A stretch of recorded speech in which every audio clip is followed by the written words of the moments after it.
ጤና ይስጥልኝ ተመልካቾቻችን እንደምን አላችሁ? በተመረጡ ርዕሶች ዙሪያ ቆይታ ልናደርግ መዓዛ ማምር፣ ተስፋዬ ወልደስላሴና መልካም ሞላ መተናል። እንድትከታተሉን በአክብሮት እንጋብዛለን። መልካም ቆይታ። እንደምን አላችሁ? እንዴት አለሽ? መልካም ሰላም።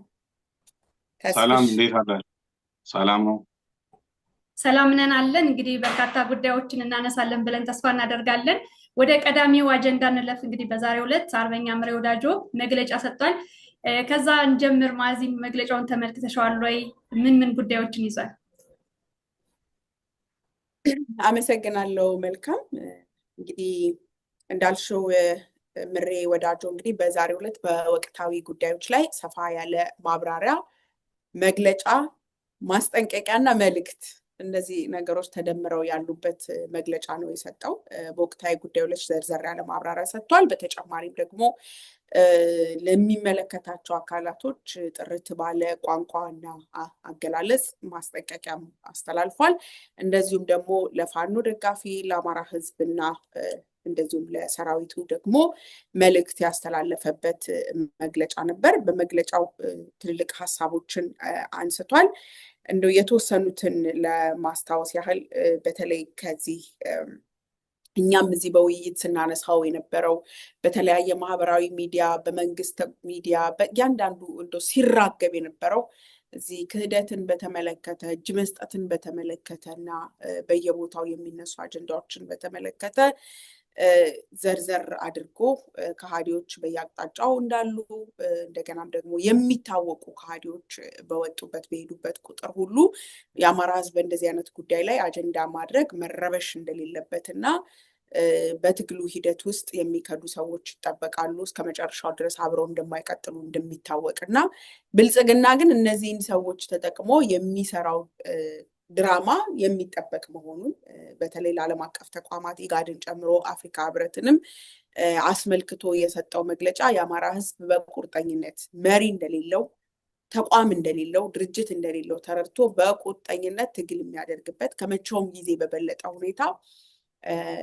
ትግል የማድረጊያ ምልክት መሆኑን እና እንዲህ አይነት ድራማዎች በየአቅጣጫው የሚደረገው የአማራ ህዝብ በምን ያህል ደረጃ በጠላትነት ተስሎ ያለ ተቋም ያለ መሪ ያለ ድጋፍ እንዳለ ብቻው እንደቆመና ይሄንን ደግሞ ከመቼውም ጊዜ በላይ ቢተር የሆነ ትግል እንደሚጠብቅና እንደሚያስፈልግ የገለጸበት መልእክት ነው። የውስጥ አርበኛ ላላቸው አካላትም አይታችሁ ከሆነ በተለያየ የብልጽግና መድረክ ላይ በተለያየ የብልጽግና አፈቀላጤዎች በጣም ሲንገበገቡበትና ሲናገሩበት የነበረው ነገር ከቤተ ክርስቲያን ጀምሮ እስከ ብአዴን የተለያዩ አደረጃጀቶች የውስጥ ከሃዲዎች አሉብን፣ ውስጥ እንደዚህ እየተደረገ ነው ሲል ነበር። ማስረሻ ሰጤ $2000 የሚከፈለው ባለስልጣን አለ ሲለን ነበር።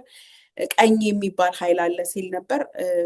ምሬ ወዳጆም ለነዚህ የውስጥ አርበኞች ትግላቸውን ከመቼውም ጊዜ በላይ እንዲቀጥሉና የሚያደርጉትንም ነገር እንደሚያውቅ በብአዴን ውስጥ ሁሉም በአንድ አይደለም አላችሁ ቀጥሉ የሚለውን ነገር ለውስጥ አርበኞች መልእክቱን አስተላልፏል። በእያንዳንዱ ሁኔታ አይናችን እነሱ ላይ እንደማይነቀል በግልጽ ያስተላለፈበት መልእክትም አለ። ከዛ ውጪ እንደተለመደው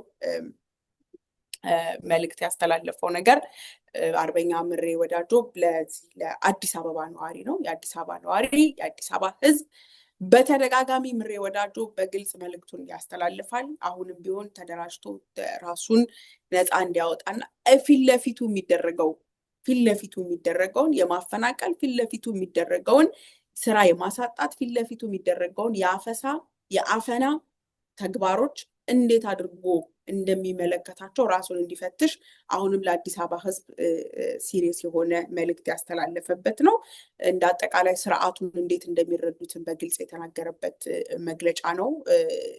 ስርዓቱ ከዚህ ቀደም ሲያደርግ የነበረውን እንደው ለማንሳት ያህል የተናገረው በተለይ በሰሜኑ ጦርነት ወቅት ላይ ከኋላ ሲወጋቸው የነበረ ስርዓትና ስርዓቱ ያኔም አማራን እንዴት ይፈራው እንደነበር፣ የአማራን መታጠቅ፣ የአማራን መደራጀት፣ የአማራን በጋራ መቆም እንዴት ይፈራውና ይጠነቀቀው እንደነበር፣ በዛ ሁሉ የሞት ሽረት ትግል ውስጥ እንኳን ከኋላ እየተወጉ ከኋላ ከፊት ከህወሓት ጦር ጋር እየተዋጉ ከኋላ የብልጽግና ጦር ሲወጋቸው እንደነበር በግልጽ የሚያውቁት ግን ቅድሚያ ሰጥተው የህዝባቸው ህልውና ተገደው ሳይወዱ ተገደው የገቡበትን የህልውና ትግል መወጣት ስለነበረባቸው በብዙ ዋጋ መክፈል ውስጥ ያሳለፉትን ትግል አስታውሶ አሁንም ስርዓቱ አብሮት እየተዋጋ በነበረበት ጊዜ ያልተመለሰለት የብልጽግና ስርዓት ዛሬ በሚደሰኩረው ዲስኩር ዛሬ ህወሓት ጠላቴ ነው እያለ በሚዘፍነው ዘፈን የአማራን ፋኖ እንደማያታልል ለስርዓቱ ጠቅሶ የነበረውን ወቅታዊ ሁኔታ ጠቅሶ ዛሬ የሚያደርጉት ዲስኩር እና ዛሬ የሚሰሩ ፕሮፓጋንዳ ከጥላቻቸው የትም ፈቅ እንዳላደረጋቸውና ትላንትም የሚያውቁት ትላንትን ከኋላ የወጋቸው ስርዓት እንደሆነ ለሰራዊቱ በግልጽ መልእክት ያስተላለፈበትና በዚህ በብልጽግና ፕሮፓጋንዳ ራሱን እንዳያታልል ትልቅ ጥሪ ያስተላለፈበት መግለጫ ነበረ። እንደው አድማጭ ተመልካቾች ሙሉን ቢያዩት እኔ ሪከመንድ ማደርገውና ትልቅ ሐሳቦች የተነሱበት ሐሳብ ነው ለማለት ነው፣ መግለጫ ነው ለማለት ነው። አመሰግናለሁ። መልካም እናመሰግናለን ማዚ። በደንብ ዘርዘር ያለ የመሪያችንን የአርበኛ ዋርካው አርበኛ ምሬ ወዳጆ መግለጫ ነው ሰብሰብ አድርገሽ አመጣሽልንና ተገቢ ወቅታዊና በትክክለኛው ሰዓት በትክክለኛው ሰው የተሰጠ መግለጫ ነው። ኦኬ፣ በእኔ በኩል ከዚህኛው አጀንዳ ባሻገር ዛሬ ሶሻል ሚዲያው አካባቢ አጀንዳ የሆነ አንድ ጉዳይ አለ። ምንድነው? የሰሞኑን በቲክታክ አካባቢ ያው አጥፊዎች እንዳሉ ሁሉ በጣም መልካም ስራ የሚሰሩ ወጣቶች ነው ልጆች ነው ከእድሜያቸው በላይ የበሰሉ ከእድሜያቸው ተሻግረው ማሰብ የሚችሉ ትልልቅ ስራዎች የሚሰሩ ወጣቶች አሉ። ከነዚህ ወጣቶች መካከል በተለይ ቲክቶክ አካባቢ በቀልደኝነቱ የሚታወቀው ታኩር የሚባል እድሜው ከ20 ዓመት በታች ይመስለኛል ባልሳሳት ብዙ ሰው የሚወደው ወጣት አለና ይሄ ወጣት ሰሞኑን ወደ ደብረ ብርሃን ሄዶ ማንም ያላሰበው አሁን ባለው የሶሻል ሚዲያ ፕላትፎርም ማለት ነው ብዙም አጀንዳ ያልሆነን ጉዳይ ደብረ ብርሃን አካባቢ ሄዶ ያው እኛ እንደ አማራ ትግል ውስጥ እንዳለን ሰዎች ለረጅም ዓመታት ስንጮህበት የነበረ ጉዳይ ነው። ከስር መሰረቱ ችግሩን መፈታት አለበት ነው።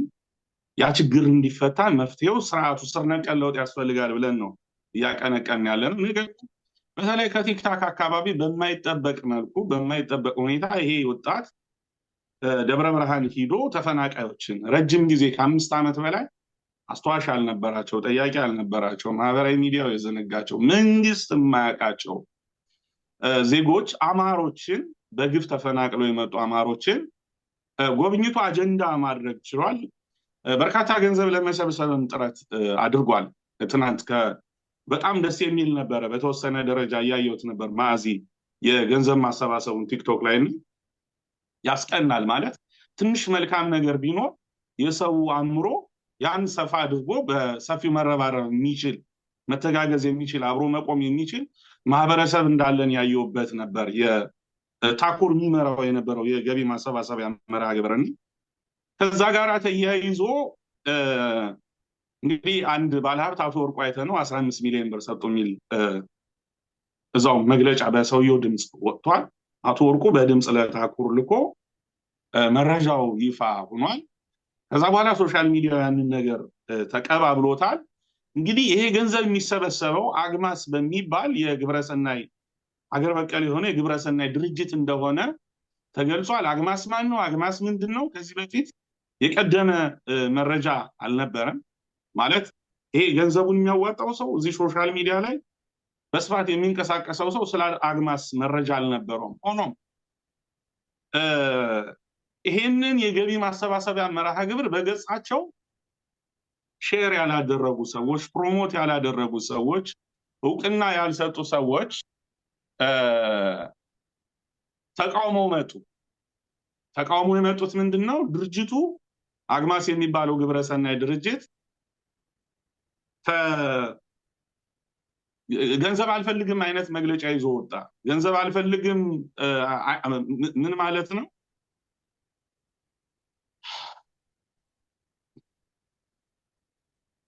ይቅርታ ስልክ ገብቶብኝ ነው።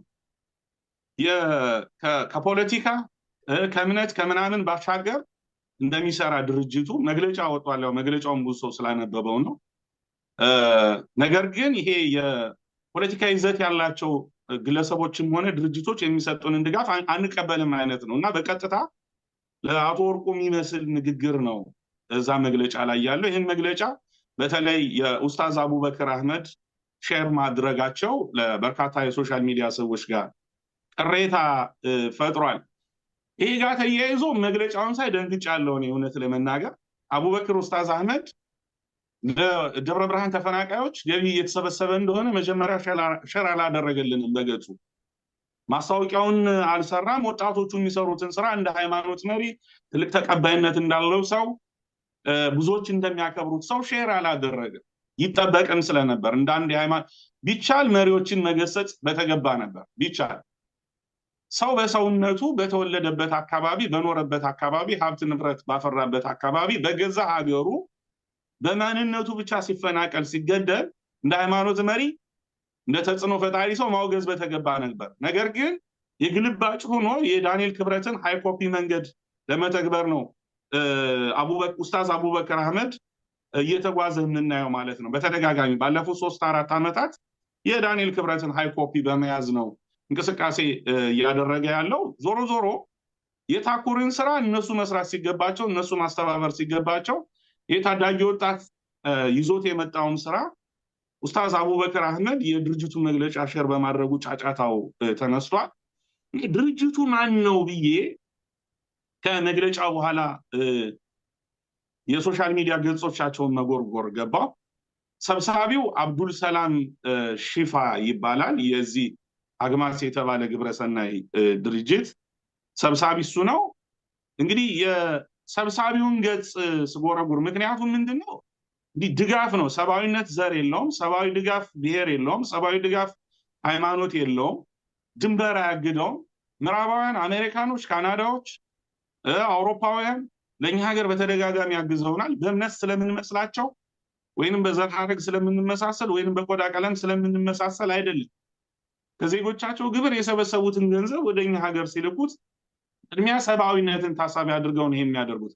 ነገር ግን መግለጫው ይሄ የፖለቲካ ድንበር አስምሮ ነው የመጣው። ድንበር አስምሮ የሆኑ አካላት ብቻ ነው ለኔ ገንዘብ ሊሰጡኝ የሚገባ እንጂ የሆነ አካል ሊሰጠኝ አይገባም፣ አልቀበልም ነው። 15 ሚሊዮን ብርን ያክል ገንዘብ አልቀበልም ነው መግለጫው ያለው። ሰብሳቢው አብዱል ሰላም ሺፋ ማን ነው ብዬ ገጹን ስፈትሽ ከአራት ዓመት በፊት ወሎ ህብረት የሚል እንቅስቃሴ እንደነበር ይታወቃል። የወሎ ህብረት እንቅስቃሴን ከሚያስተባብሩ ሰዎች አንደኛው ነው ይሄ አብዱል ሰላም ሺፋ። ሰው የፈለገውን እምነት የማራመድ መብት አለው። የፈለገውን የፖለቲካ አመለካከት የማራመድ መብት አለው። ነገር ግን ይሄ አብዱል ሰላም ሺፋ የተባለ ወጣት የወሎ ህብረት የሚባለውን አደረጃጀት ከሚያስተባብሩ ሰዎች አንደኛው ነው። በበጎ አድራጎት ስራ በፎቶ ባየሁት ደረጃ በስፋት ቤት አማራ አካባቢ ከወለጋ ተፈናቅለው የመጡ ወገኖቻችንን ለማገዝ ጥረት ሲያደርግ ይታያል። በፎቶ ደረጃ አፈጻጸሙ ምን ይመስላል አላቅም። በትክክል የሚላክለትን ገንዘብ ያደርሳሉ እሱን አላቅም።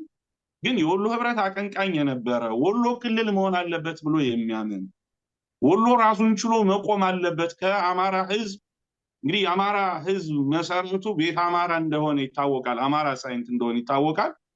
ታላቁን የወሎ ህዝብ ግንዱን የአማራ ግንድ ከሌላ ወንድሞቹ ለመነጠል ክልል መሆን አለበት በሚል ከሌሎች ወንድሞች ጋራ የሚንቀሳቀስ ወንድም ነው ይሄ አብዱል ሰላም ሺፋ። ሲቀጥል ማህበራዊ ሚዲያ ገጹ ላይ እንዳየሁት በልዩ ሁኔታ ለተከበረው የወሎ አማራ ህዝብ የሚል የወሎ ኦሮሞ ህዝብ የሚል መልእክቶች የሚያስተላልፍ የነ ሙጂብ አሚኖ አይነት አስተሳሰብ ወይንም አመለካከት ያለው በእምነት ደረጃ ያለው ሰው መሆኑን ከማህበራዊ ሚዲያ ገጹ ለማየት ችያለሁ። ኢቭን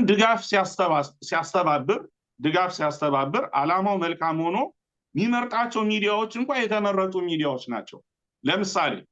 ለምሳሌ ሳውዲ አረቢያ ሄዶ በእስልምናው ዓለም ትልልቅ የሚባሉ በሀገራችን አሉ የሚባሉ በተለይ በሙጂብ አሚኖ ዙሪያ ያሉ የእስልምናው ዓለም ትልልቅ መምህራንን አስተባብሮ የገቢ ማሰባሰቢያ በሳውዲ አረቢያ አድርጓል። የተጋበዙ ሚዲያዎችን ላንሳ። ላይቭ በሚቀጥሉት ሚዲያዎች ላይ ግቡ ይላል።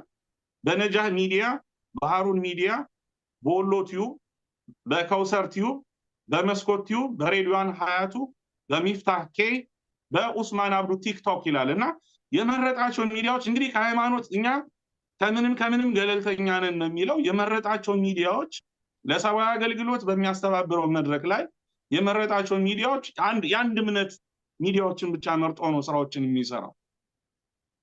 ይሄ አግማስ የሚባለው ስብስብ ከሃይማኖት ገለልተኛ ነኝ ካለ ሁሉንም እምነት በኩል አይን ነው ማየት መቻል ያለበት። ነገር ግን የሚያስተባብረው ማዕዚ የኢፍጣር የጎዳና ላይ ፕሮግራም ያስተባብራል።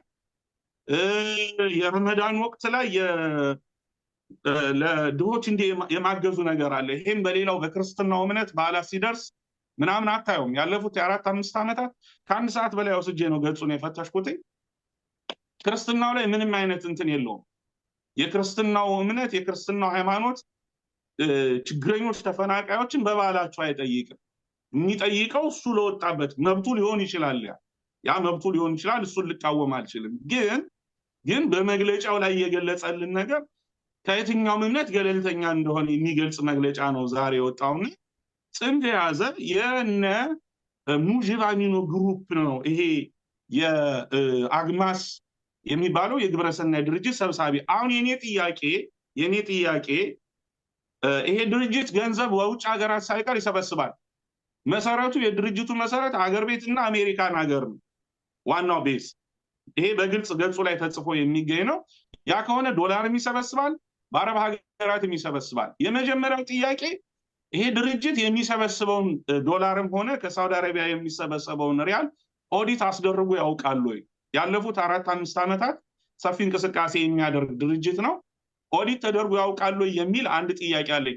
ገንዘቡን የሚለግሰው አካል ገንዘቡን የሚሰጠው አካል ጠይቆ ሲያውቃሉ የሚል አንድ የመጀመሪያ ጥያቄ አለኝ። ሁለተኛው ጥያቄ ሰብሳቢው ከአብዱል ሰላም ሺፋ የማህበራዊ ሚዲያ ገጽ የተረዳው ልጁ ጽንፈኛ እንደሆነ አይቻለውና ይሄ በትክክል የሚሰበሰበው ገንዘብ ይሄ እየተሰበሰበ ያለው ከአሜሪካን ሀገር ሳይቀር የሚሄደው ዶላር እውን በቀጥታ ለተረጆች እየደረሰ ነው ወይ? ማለት እርዳታን ብቻ መሰረት ያደረገ የበጎ አድራጎት ድርጅት ነው ወይ የሚል ጥያቄ አጭሮብኛል። ማዕዚ ሌላ ከጀርባ የሚሰራ ነገር የለም ወይ? እሱ በጣም ያሰጋኛል። የልጁ ያለፉት 4-5 ዓመታት የማህበራዊ ሚዲያ ገጹ የሚነግረኝ ልጁ ጽንፈኛ እንደሆነ በጣም ጽንፍ የወጣ አክራሪ እንደሆነ ይታያል ገጹ ላይ። በእርዳታ ስም ከጀርባ ምን እየሰራ እንዳለ እርግጠኛ መሆን አልችልም። እኔ አደባባይ ከሚጽፈው ነገር ተነስቼና መንግስት ስለሌለ ሀገሪቱ ጥያቄ ስለሌለ እንጂ በደንብ መፈተሽ አለበት። ይቺ የዛሬዋ መግለጫ ብዙ የምታመላክት ነገር ያላት መግለጫ ናትና በሰብአዊነት ላይ ተሳልቋል። እነዛ ወገኖቼ የተራቡ ወገኖቼ ችግረኛ ወገኖቼ ገንዘብ እንዳይሰጣቸው ገርግሯል፣ በር ዘግቷል ብዬ ነው የማምነውና ይሄ በጣም አሳዝኖኛል። ማዕዚ ይህን ድርጅት በተመለከተ በእኔ በኩል ያለው አስተያየት ይህን ይመስላል። ጥሩ ነው ያነሳችሁት ማዕዚ። መጀመሪያ ተስፍሽም ጥሩ ነገር ነው ያነሳችሁት። በተለይ ሰሞኑን ማህበራዊ ሚዲያው ካጋለጣቸው ወይ ደግሞ ጆሮ ከሰጣቸው ነገሮች አንዱ የተፈናቃዮች ጉዳይና በትግራይ ክልል ደግሞ የተከሰተው የረሃቡ ጉዳይ ነው። ከጀርባ ያሉ ነገሮችን እንተዋቸውና በተለይ ተስፍሽም ስለ ደብረ ብርሃኑም ተናግረሃል። ግን በአጠቃላይ ይሄ የተነሳው በአማራ ክልል በጣም በበርካታ አካባቢዎች የአማራ ተወላጆች ተፈናቃዮች አሉ። በተለይ ጦርነቱ ከተነሳ ወዲህ ድሮ የተወሰነ ድጋፍ ይገኝ ነበረ። ያም ቆሞ እጅግ በጣም በአሰቃቂ ሁኔታ ውስጥ እንዳሉ ይታወቃልና ማህበራዊ ሚዲያው ያጋለጠው በኢትዮጵያ ያለው ሁኔታ ምን ይመስላል? የደብረ ብርሃኑ ወይም ደግሞ በአማራ ክልል ያለው መፈናቀልም ሆነ በትግራይ ክልል ያየነው የህፃን ረሃብ እንዴት አየሽው ማዕዚ? አመሰግናለሁ። መልካም ተስፍሽ፣ በጣም ጥሩ አድርገህ ገልጸካቸዋል፣ አጋልጠሃቸዋል። እነሱ እናውቃቸዋለን። ያው እነሱም በነገር ላይ በመግለጫው ላይ በግልጽ የተናገሩት ነገር ከመንግስት ጋር ነው እንጂ የምንሰራው ከሌላ ፖለቲከኛ ጋር አንሰራም ብለው በግልጽ አስቀምጠዋል። ከመንግስት ጋር በአግሪመንት በፕሮጀክት ደረጃ እንሰራለን። እኔ እንግዲህ መንግስት መንፈሳዊ ተቋም ከሆነ አላውቅም፣ ከፖለቲከኛ ድርጅት ጋር አንሰራም፣ ግን ከመንግስት ጋር ተስማምተን ነው የምንሰራው የሚል ነው። ፍላጎታቸውን በግልጽ የተቀመጠ ነው። ወሎ ላይ ምን አይነት ትኩረት እንደሚያደርጉ ከእስልምና እና ከክልልነት ጋር ከኦሮሞ አጀንዳ ጋር እያያያዙ ወሎ ላይ አይናቸውን እንደማይነቅሉ የምናውቀው ነው እና ትግራይ ላይ ተፈናቃይ አለ፣ ጎጃም ላይ ተፈናቃይ አለ፣ ጎንደር ላይ ተፈናቃይ አለ፣ ደብረ ብርሃን ተፈናቃይ አለ።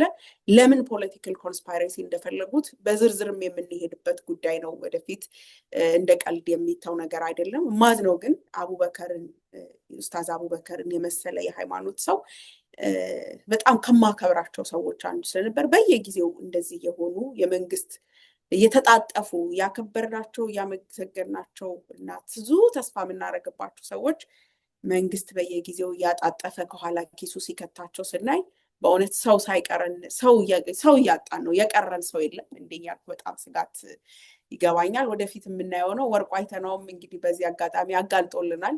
ቶፊቅን ወይም ታኩርን ደግሞ ከልብ አመስግኜ ማለት እፈልጋለሁ። በልጅነት እድሜው እንዲህ አይነት ነገር ላይ መሆኑን ሳይ ትልቅ ተስፋ አደርጋለሁ።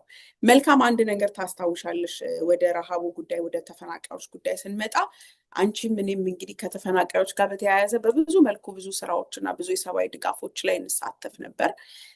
የሰብአዊ ድጋፍ ሁሉ ጊዜ በተለያዩ ሰዎች ርብርብ በቲክቶክም ቢሆን በማህበራዊ ሚዲያ በግልም የሚደረጉ ነገሮች ጊዜያዊ ማስተንፈሻ ናቸው።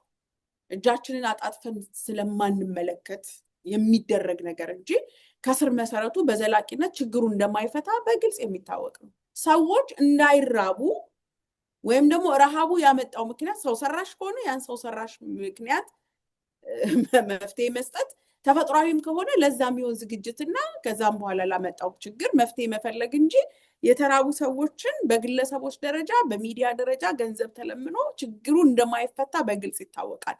የተለያዩ ሁኔታዎችን ግን ፈጥረክ ቢያንስ በህይወት ሲኖሩ ነውና ወደ መፍትሄው የሚካሄደው በህይወት ይቆዩ።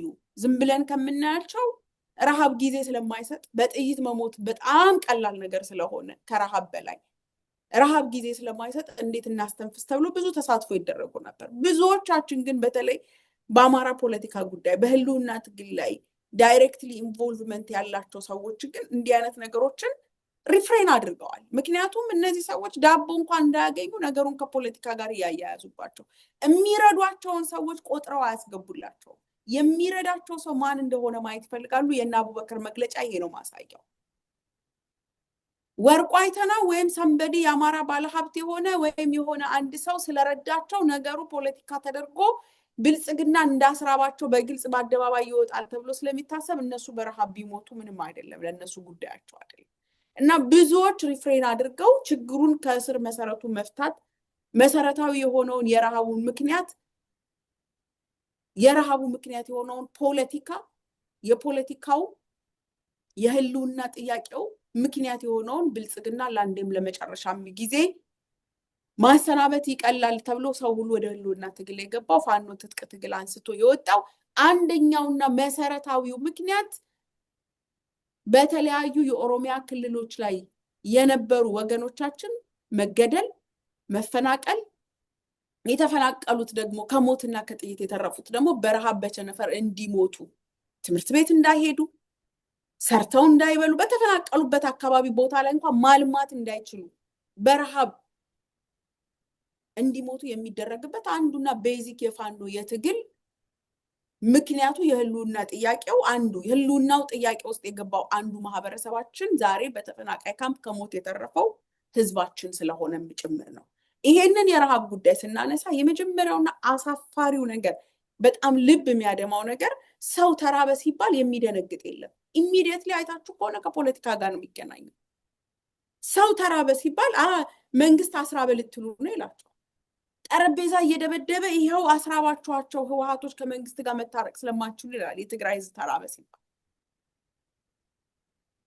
የአማራ ህዝብ ረሃብ ላይ ነው፣ መፈናቀል ላይ ነው፣ ስደት ላይ ነው ሲባል ፖለቲካ ነው ተብሎ ይነሳል። ምክንያቱም መጀመሪያ ሰው እንደ ሰው የተራበ ሰው አለ ሲባል መደንገጥ ነበረበት፣ መረባረብ ነበረበት። መጀመሪያም ከስር ከመሰረቱ ይሄንን መግባባት ስለማንችል ሁልጊዜም ረሃብ የሚገናኘው የትኛውም ሰብአዊ ጉዳይ ነው። ሴቶች ተደፈሩ ሲባል ከፖለቲካ ጋር ማገናኘት፣ ሰው ተራበ ሲባል ከፖለቲካ ጋር ማገናኘት፣ ሰው ተፈናቀለ ሲባል ከፖለቲካ ማገናኘት ፍጹም ኢሰብአዊነትና ፍጹም ጭካኔ ነው። በጥይት ተኩሶ ከሚገለው ሰው ከሚያፈናቅለው ሰው የባሰ ጭካኔና ኢሰብአዊነት ማለት የሰዎችን መራብ ሊያውም የገዛ ወገኔ ተብሎ የሚነገርለትን ህዝብ መራብ ከፖለቲካ አንግል አይቶ እሰይ ለማለት የሚዳዳ አፍ ሲኖር ደግ አረጋቸው ለማለት የሚዳዳ አፍ አለ። አሳፋሪውና ሞቱ ይሄ ነው። እንደ ህዝብ ነው እኔ ሞትን የምለው።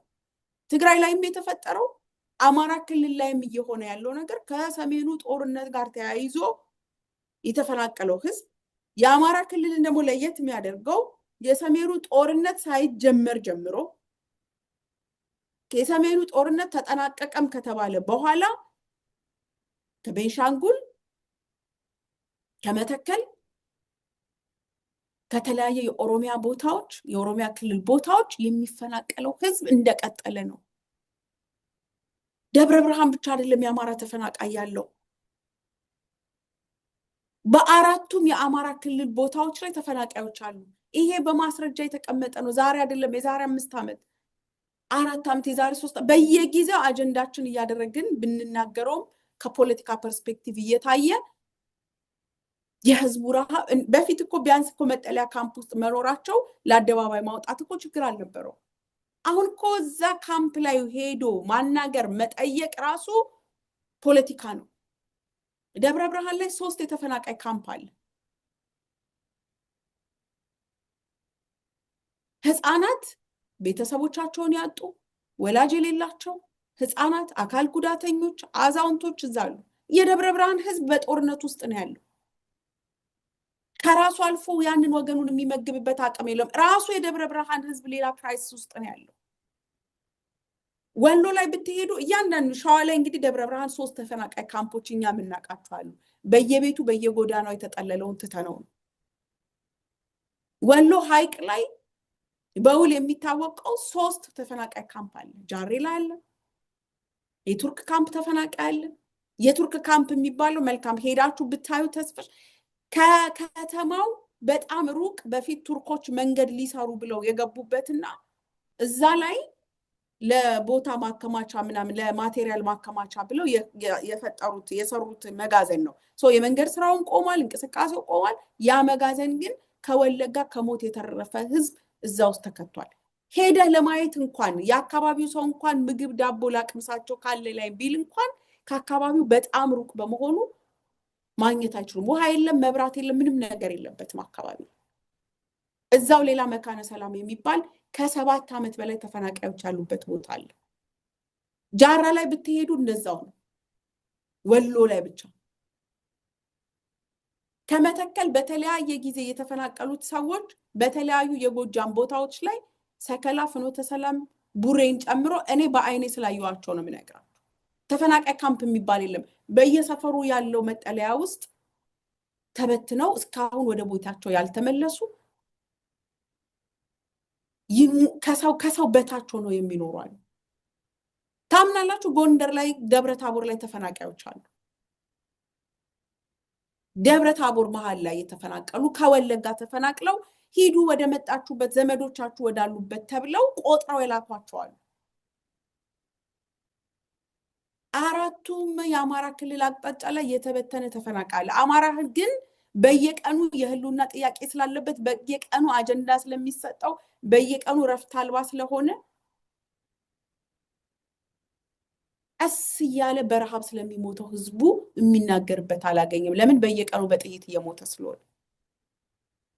ከተለያየ ከክልሉ ውጪ የሆነው አማራ ተፈናቅሎ በዛ ውስጥ ተበትኖ ተቀምጦ እንደገና እዛው ክልል ውስጥ አለ የሚባለው አማራ ደግሞ በየቀኑ እየሞተ ረፍት አልባ ሆኖ ስላለ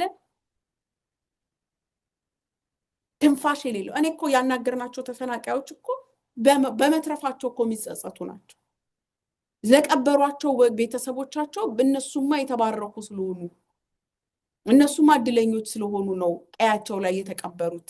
እኛ ግን ልጆቻችን የልጆቻችንን ዳቦ አምጡ የሚለው አይታ እንድንሰማ ምን ግፍ ብንሰራ ነው እዚህ ተቀመጥ ነው ብሎ የሚያለቅስ ህዝብ ነው ተፈናቃዩ።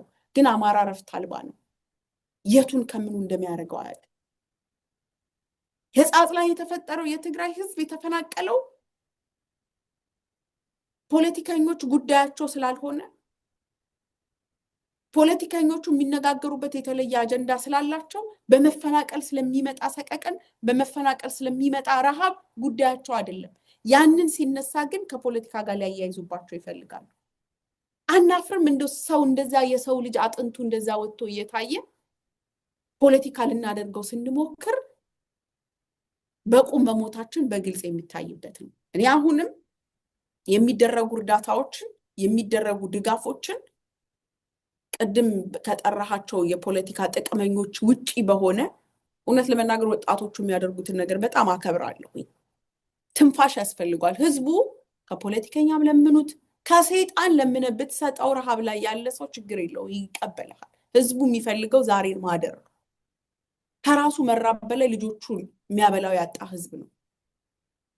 ይሄንን ህዝብ የሚደግፉ ሰዎችን ሰፖርት ልናደርጋቸው ከፖለቲካ ከምናምን እየተባለ የሚደረገው ነገር ፕሪቨንት ልንከላከልላቸው ይገባል።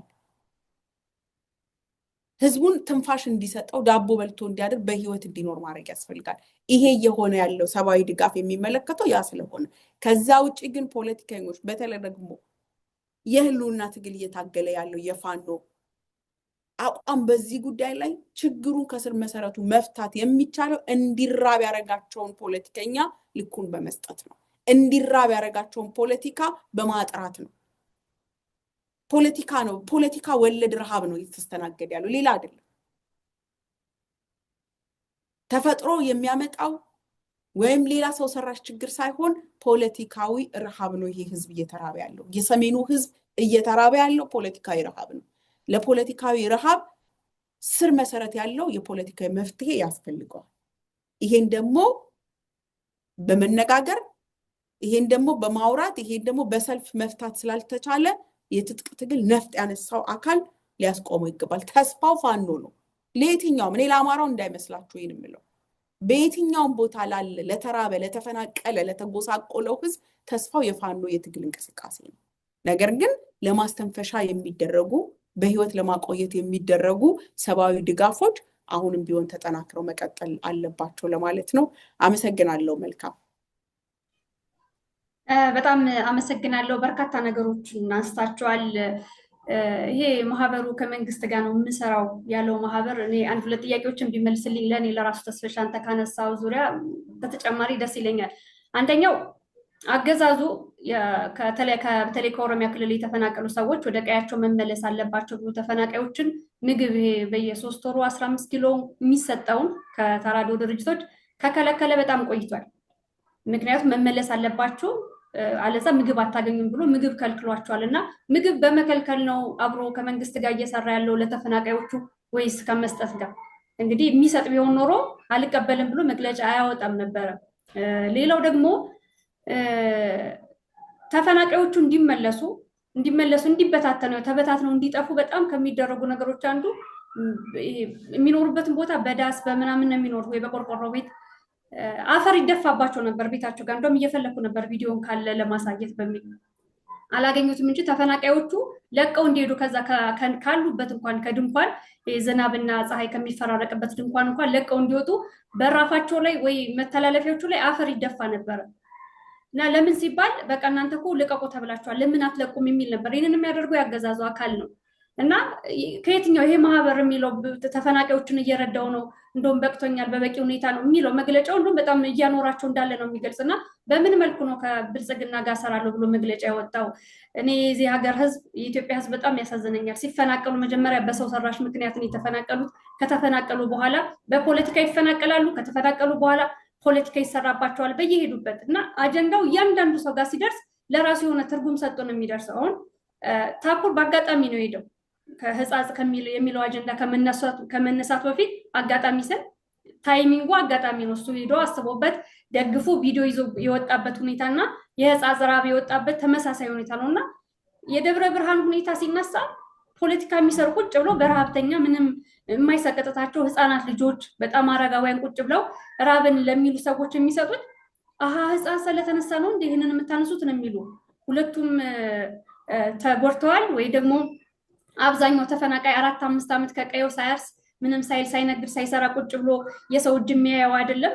ሁሉም ሰው ቤቱ ይሰራሉ ኖራሉ የሚለው እንኳን ምን ያክል ችግር ላይ እንዳለ ይታወቃል። እና እያንዳንዱ አጀንዳ ህዝብ ጋር ሲደርስ ወይም ደግሞ ይሄ ፖለቲካሊ አክቲቭ ነኝ የሚለው ጋር ሲደርስ የሚተረጉምበት መንገድ በጣም ነው የሚያሳዝነው። ሰብአዊነት ሞቶ መቀበሩን የሚያሳይ ክስተት ነው ይሄ ለኔ ሰሞኑን በማህበራዊ ሚዲያ ጋር የታየው። የህፃጹንም ረሃብ፣ በአማራ ክልል ያሉ የተፈናቃዮችንም ጉዳይ እያነሱ ሀሳብ የሚሰጡባቸው ሰዎች ለራሳቸው እንዲመች አድርገው ይሄ ሰው ተራበ ተጠማ እያንዳንዱ ጋር ሲደርስ የሚሰጠው ትርጉም በጣም ያሳዝነኛል። እና ይሄ ህዝብ እኔ እንደውም ማዚ ቅድም አስተሽዋል በተፈናቃዮች ዙሪያ ስራዎች ለመስራት ተሞክሯል እና ባየኋቸው በወሰድኳቸው ልምዶች ለተፈናቃይ ተብሎ የሚሰራ ስራ ለራስ የሚሰራ ነው። እኔ አሁን በቃ የተራበ ሰው አይቻለው እኔ ህሊናዬን ከሚከብደው ብዬ ሞክራለሁ፣ ሌላውም ሰው ይሞክራል። ያ ድጋፍ በጣም ሄዶ ወይ 6 ወር 5 ወር ይሆናል የተለፋበት ሄዶ ተፈናቃዮች ጋር 15 ቀን አይዛቸው ግን ዜናው ሲሰራ ወይ ደግሞ የነበረው ሁኔታ አመት 2 አመት ያሻገርናቸው እስኪመስል ድረስ እንዲረሱ ላይ ያደርጋቸው ነበርና ፋኖም ወደ ትግል ሲገባ እኔም ደግሞ ተፈናቃዮችን ከመደገፍ የፋኖ ትግል ይሻላል ብዬ በራሴ የምወስንባቸው ያሉ የነበሩ ሁኔታዎችን ስናይ ነው። በእርግጥ ድጋፍ ያስፈልጋል። እለት እለትም ቢሆን እንኳን በህይወት መኖር አለባቸው፣ መቆየት አለባቸው። ድጋፍ ያስፈልጋል። ግን እያንዳንዱ ነገር ለረሃብተኛ ሲባል ለተፈናቃይ ሲባል ሁሉም በፖለቲካዊ መንገድ እየመነዘረ በረሃብተኛና በሀገር አልባ በተደረገ በጣም ደግሞ የሚገርማችሁ እነዚህ ሰዎች እኮ በጣም ባለሀብት የነበሩ ሰርተው ብዙ ቤተሰቦችን የሚያስተዳድሩ ከብዙ ከምቾት ህይወት የመጡ ናቸውና የሚሰራው ነገር እንደ ማህበርም ሆኖ እንደ ሃይማኖትም አባት ሆኖ እንደ ግለሰብም ሆነ ኢቭን በአርቲስቶች ራሱ የሚሰጠው ትርጉም ሁሌ በቃ ይሄ ችግርን ከፖለቲካ አንጻር መመንዘር ከፖለቲከኞች ባሻገር ወደ ሃይማኖተኞችም ወደ አርቲስቶችም ወደ ሌሎችም መዛመቱ እጅግ በጣም ያሳዝናል። የህፃጹ ጉዳይ ምናልባት ተስፋዬ አጠር ባለመልኩ እዚህ ጋር ሀሳብ መስጠት ከፈለግ ሰጥቼ ወደ ሌሎች አጀንዳዎች ማለፍ እንችላለን። እሺ ያው ማለት በስፋት ሄዳችሁበታል። በተለይ ማዚ በስፋት ስለሄደችበት የተወሰኑ ነገሮች ነው ላነሳ የምችለው። ምንድነው እንግዲህ ረሃብን በተመለከተ ይሄ ስርዓቱ የአብይ አህመድ አስተዳደር ከመጣ ጊዜ ጀምሮ ከመጀመሪያው ዓመት ጀምሮ አንደኛው መገለጫው ህዝብ ማስራብ አንደኛው የስርዓቱ መገለጫ ነው። ማሳያ የጌዲዮ ጉዳይ አብዛኛው የማህበራዊ ሚዲያ ሰው የሚያስታውሰው ነው። አብይ አህመድ በመጣ ዓመት ነው የጌዲዮ ህዝብ ሆን ተብሎ በረሃብ እንዲቀጣ የተደረገው።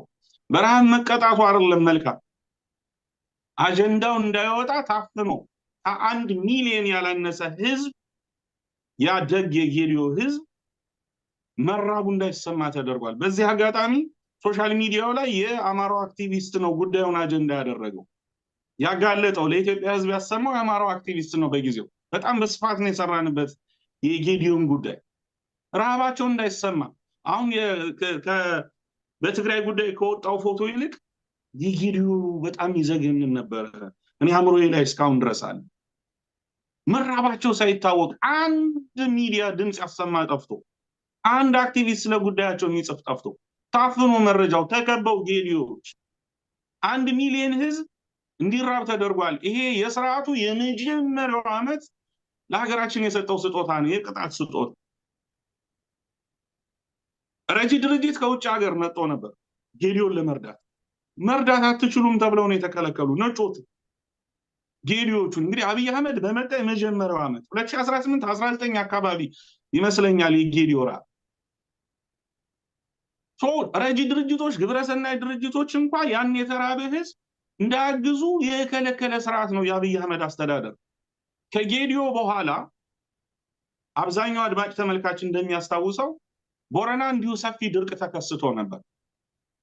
በተለይ የቦረናውን ለየት የሚያደርገው ከህዝቡ ባሻገር እንስሳቶቻቸው፣ የቦረና ህዝብ ለእንስሳት ልዩ ፍቅር ያለው እንስሳት በማርባት የሚታወቅ በኦሮሞ ስር ካሉ ነገዶች በጣም ቀደምት የሚባል ማህበረሰብ እንደሆነ ይታወቃል።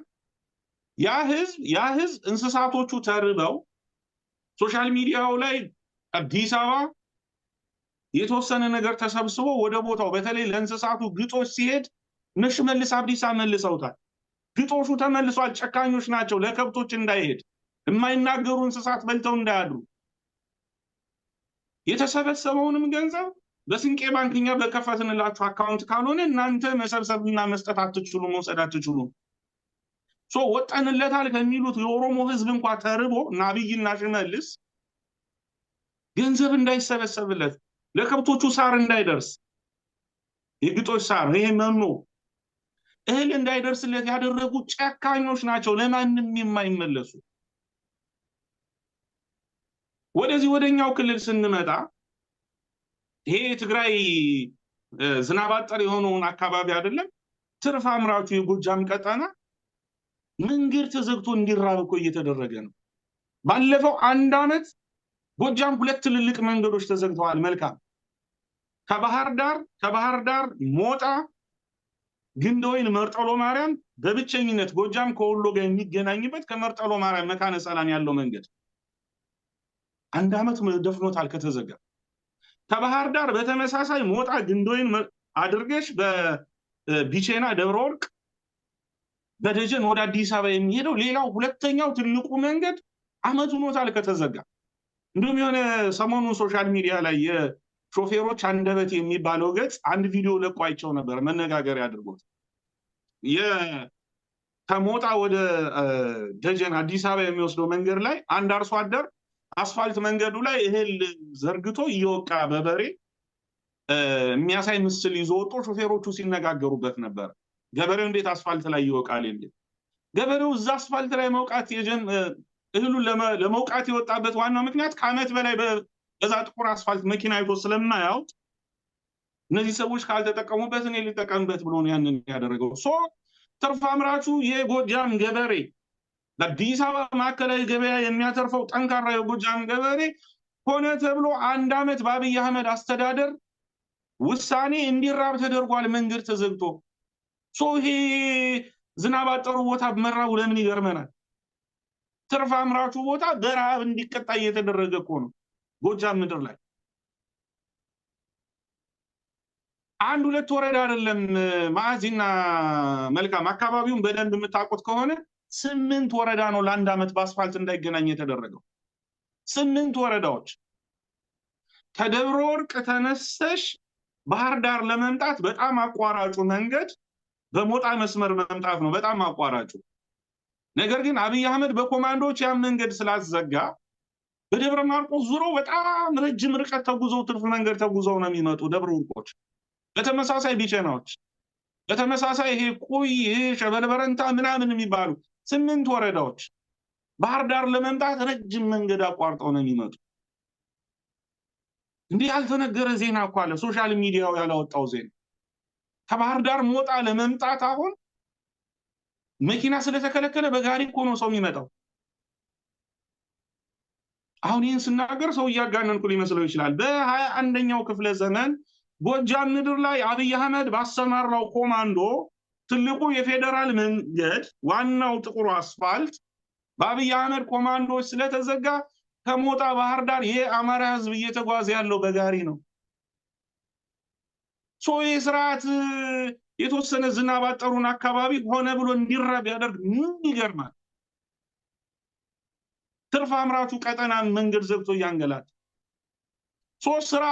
ስርዓቱ ሆነ ብሎ ህዝባችንን ከሚቀጣ እንደ ኢትዮጵያ ነው። ቅድም የጉጂን አንስቻለሁ፣ የጌዲዮን አንስቻለሁ፣ የቦረናን አንስቻለሁ። እንደ ሀገር ህዝብ በረሃብ የሚቀጣ ነውረኛ ስርዓት ነው። ሊገርመን አይገባም። ትግራይ አካባቢ ረሃብ ተከሰተ ቢባል አብይ አህመድ የሚመራው አስተዳደር ነው። በማስራቡ ልንገረም አይገባም። ሆን ተብሎ ትርፍ አምራች አካባቢዎች እንዲቀጡ እያደረገ ስለሆነ ሌላው ይሄ ስርዓት ከረሃብ ባሻገር በተለይ እናንተ በደንብ ልትሄዱበት ትችላላችሁ። ማዚ መልካም ሴቶቹን የሚያስደፍር ስርዓት እኮ ነው። ህፃናትን የሚያስደፍር ስርዓት እኮ ነው። በወታደሮቹ የሚያስደፍር ስርዓት። በዓለም ታሪክ ብዙ አምባገነኖች መጥተው ሄደዋል። በጣም ብዙ አዶልፍ ሂትለር መጥቶ ሄደዋል። ሞሶሎኒ መጥቶ ሄደዋል። ኢዲ አሚን ዳዳ መጥቶ ሄደዋል። ሞቡቱ ሴሴ ሴኮ መጥቶ ሄደዋል። ዓለም ትልልቅ አምባገነኖች አስተናግዳለች። ነገር ግን የትኛውም አምባገነን በአብይ አህመድ ልክ ህዝቡን አልጨፈጨፈም። የገዛውን ህዝብ አምባገነኖች ፍላጎታቸውን ለማርካት የሚሄዱበት ርቀት አለ። ህዝብ ሊጨቁኑ ይችላሉ። በአብይ አህመድ ልክ ግን በድሮን ወይንም በታንክ ህዝቡን የጨፈጨፈ አምባገነን ዓለም አላስተናገደም። እንዴ በድሮን የተጨፈጨፈው መራዊ ላይ፣ ብራቃት ላይ፣ ፍኖተ ሰላም ላይ፣ ደብረ ማርቆስ ላይ፣ ደጋዳሞት ላይ፣ ቤተ አማራ ብዙ ቀጠናዎች ላይ በድሮን የተጨፈጨፈው ህዝብ ቁጥሩ እኮ አይታወቅም። ማዕዚና መልካም አብይ አህመድ ባለፉት 2 ዓመታት ጎጃም ምድር ላይ በተለይ በዋናነት ምን ያክል ጊዜ በድሮን እንደተመላለሰ ቁጥሩ እንኳን አይታወቅም እኮ አይደለም የሞተውን ሰው መቁጠር። የሆነ ጊዜ በላይ ማናየ መቁጠር ጀምሮ ነበር። ከዛ በኋላ ያው እንትኑ ሰለቸው መሰለ ጓደኛዬ በላይ መቁጠሩን አቆመ። ቁጥሩ እኮ አይታወቅም ምን ያክል አጠቃላይ እንዳማራ ምንም መገመቱ ላይ አይቻልም ምን ያክል ጊዜ እንደተመላለሰበት። ስርዓቱ በየትኛውም ዓለም ያልተደረገን የሚገዛውን ህዝብ ረግጦ የሚገዛውን ህዝብ በድሮን የሚጨፈጭፍ ስርዓት ነው። ማራቡ ሊገርመን አይገባም። ይሄ ትንሹን ነገር ነው እያደረገ ያለው። ከጭካኔው አኳያ ነው ይሄንን ነገር እየተናገርኩ ያለሁት።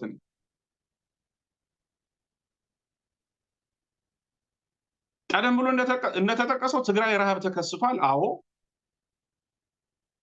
ረሃቡ የደረሰበት ፖለቲከኞች ጋር አይደለም፣ የህወሓት ባለስልጣናት ጋር አይደለም፣ የህወሓት ባለስልጣናት ዘመዶች ወገኖች ጋር አይደለም፣ ወይንም መካከለኛውና ዝቅተኛው ካድሬ ጋር አይደለም። ገበሬውን የተራበው ምንም ፖለቲካ የማያውቀው ገበሬ ነው የተራበው። ኢትዮጵያ ማን እየመራት እንዳለ የማያውቅ ገበሬ ሊኖር ይችላል እዛ ከተራቡት ወገኖቻችን መካከል። እነዚህ ወገኖቻችን ማዕዚ በደንብ በስፋት ሄዳበታለች። ፖለቲካ ሊሰራ ይገባል። ህወሓትም ሆነ አብይ አህመድ ፖለቲካ ሊሰሩ አይገባም። ረሃብ ጊዜ አይሰጥም። በአስቸኳይ እነዚህ ወገኖቻችን መብላት መቻል አለባቸው። ማለት ያረጀ አፈጀ የድሮ የዛሬ 20 ዓመት 30 ዓመት አይነት ፖለቲካን የያዘው ሁለቱም ወገን ከህወሓትም አብይ አህመድ አስተዳደር ዛሬ ትናንት አይደለም። ወገኖቻችን እህል ሊደርስላቸው ይገባል። እህል ሊደርስላቸው የሚገባ ደግሞ በፍጥነት ከሶሻል ሚዲያው ሰው ወይንም ከረጂ ድርጅቶች ምናምንም ሳይሆን እንደ መንግስት የመጀመሪያው የትግራይ ይሄ ጊዜያዊ ምናምን መሞከር አለበት። ከሱ አቅም በላይ ከሆነ አብይ አህመድ ኮሪደር ምናምን እያለ መከራ እያበላናል። የሀገር አደገች አዲስ አበባ አደገች ባህር ዳር ምናምን እየተባለ ጎንደር እየተባለ እያየን እኮ ነው። ከዛ ገንዘብ ቀንሰው ለምንድን ነው ስንዴ ገዝተው ማይልኩ? ደግሞም ስንዴ ትርፍ አምራች ነን እየተባለ ነው። በፍጥነት ሊደርስ ይገባል። እንደ እጃቸው ላይ የሆነ ነገር እንኳን ከሌለ በርካታ ረጂ ድርጅቶች አሉ። እነሱ ገብተው ድጋፍ ሊያደርጉ ይገባል። የሶሻል ሚዲያው እሷ እንዳለችው ሊደነቅ ይገባል፣ ሊበረታታ ይገባል፣ በርቱ ሊባል ይገባል፣ አይዟችሁ ሊባል ይገባል። በተለይ ደግሞ ትልቅ ተስፋ ይሰጣል። እድሜው ከ20 ዓመት በታች የሆነ ታኩር የሚባል ወጣት እንዲህ የነቀነቀው በሚሊዮኖች ገንዘብ መሰብሰብ ከቻለ ነገን ትልቅ ተስፋ እንድሰንቅ ያደርገኛል። እንደኔ ይህ ህዝብ ብዙ ችግር አለበት። የሚያዋጣውም ሰው ተርፎት አይደለም። አገር ቤትም ያለው ውጭም ያለው የሥራ ዋስትና ችግር እኮ ነው። አሁን አሜሪካ ነገር በምድር ላይ ያደገ የሚባለው ሀገር ብዙ የሥራ እድል አለበት የሚባለው ሀገር ሰቀቀን እኮ ነው። ሰው $100 ሲያወጣ ከራሱ ከቢሉ የሆነ ነገር ቀንሶ ነው የሚልከውና ቅድሚያ እንደ ትግራይ ክልላዊ ጊዜያዊ አስተዳደር መድረስ መቻል አለባቸው። ቀጥሎ ከአብይ አህመድ አቅም በላይ ከሆነ ግን ወገኖቼ ሊራቡኝ ሆን ተብሎ የፖለቲካ ረሃብ ሊቀጡ ስለማይገባ ረጂ ድርጅቶች እንዲገቡ መደረግ አለበት። ድጋፍ ማሰባሰቡ አብሮነትን ለመግለጽ የሚገልጽ በመሆኑ እኔ ችግሩን ይቀርፋል ብዬም ስለማላምን ለነሱ መድረስ አለባቸው። ከዛ ውጭ ግን ማዕዚ ከተናገረችው ላይ በደንብ አጽንኦት ሰጥቼ መናገር የምፈልገው አማራ ክልል ተፈናቃይ የሌለበት ቦታ የለም። የደብረ ብርሃኑን የወሎን በስፋት ሄዳበታለች፣ የጎንደሩን በስፋት ሄዳበታለች፣ ጎጃም ያለውን በብዙ ጠቅሰዋለች። በተለይ ይሄ ክልሉ ላይ እኛ ክልል ላይ ያለው በጣም አደገኛ የሚሆነው ፍኖተ ሰላም፣ ደብረ ማርቆስ፣ ሰከላ፣ ቻግኒ ከተማና ባህር ዳርን በጣም አደገኛ የሚያደርገው በመጠለያ ካምፕ ውስጥ አይገኙም። መልካም እንደው በመጠለያ ካምፕ የደብረ ብርሃን ውስንም ቢሆን ደብረ ብርሃንም ተበትነዋል። ውስንም ቢሆን በመጠለያ ካምፕ የተገኙ ወገኖቻችን አልፋጅ 10ም 5ም የአካባቢው ማህበረሰብ ምሳ ሲበላ የሆነም ነገር ቀንሶ ሊሰጥ ይችላል። በየቤቱ የተበተኑት ግን ጥያቄ የላቸውም። ካምፕ ውስጥ እንዳይቀመጡ ነው የተደረገው። ቀደም እየጠቀስኳቸው ከተሞች ደብረ ማርቆስ፣ ፍኖተ ሰላም፣ ከወለጋ የመጡ ከመተከል የመጡ ቡሬ፣ ሰከላ፣ ቻግኒ በተለይ የአገው ምድር የሚባለው ኤሪያ ጓንጓ ዙሪያውን እንደ እንጅባራ ዙሪያውን ከመተከል በስፋት የመጡ ተፈናቃዮች ካምፕ ውስጥ እንዳይቀመጡ ነው የተደረገው፣ ተበትነዋል። ይህ ደግሞ በጣም አደገኛ ነው። በመጠለያ ካምፕ ውስጥ ያልተቀመጡ ምናልባትም ከትግራይ ህዝብ ቁጥር በላይ የሆነ ተፈናቃይ አማራ ክልል ላይ አለ። እደግመዋለሁ፣ ከትግራይ ህዝብ ቁጥር በላይ የሆነ ተፈናቃይ አማራ ክልል ውስጥ አለ፣ ጠያቂ የሌለው። ፋኖ ነፍጥ ካነሳባቸው ጉዳዮች መካከል አንዱ ይሄ ነው። ህዝባችን በመኖሪያ ቀየው ተፈናቅሏል። ይህንን ጥያቄ ካነሳቸው በርካታ ጥያቄዎች አንዱ ይህንን ሊመልስ ነው የወጣውና በርካታ ሚሊዮን ህዝብ አማራ ክልል ላይ ተበትኖ ይገኛል፣ ጠያቂ የሌለው ማለት ነው። እንዲመክን የተደረገ ተፈናቃይ ነው ያለው በክልሉ። የተረሳ ህዝብ አለ። ደብረ ብርሃን ላይ፣ ቤት አማራ፣ በጣም በርካታ ወረዳዎች ላይ በስፋት የተረሳ፣ ጎጃም ቀደም እየጠቀስኳቸው ቦታዎች ላይ የተረሳ ህዝብ አለ። ያ ጠያቂ ሊኖረው ይገባል የሚል ሐሳብ ነው ያለኝ። በተረፈ ድጋፍ ለሁሉም ወገን በአፋጣኝ መድረስ መቻል አለበት። ለትግራይ ወገኖቻችንም እንዲሁ አማራ ክልል ጠያቂ ለሌላቸው በሁሉም ቀጠና ላይ ላሉ በተለይ በወለጋና መተከል የተፈናቀሉ ወገኖቻችን ሊደረስላቸው ይገባል የሚል እምነት ነው ያለኝ። መልካም፣ እውነት ነው፣ ሊደረስላቸው ይገባል። ግን እንዴት በሚለው ልክ ላይሆን ይችላል። እኔ እንደውም ለተፈናቃዮች ተብሎ የሚሰበሰብን ድጋፍ አሁን ላይ ከማይደግፉት ውስጥ ነኝ።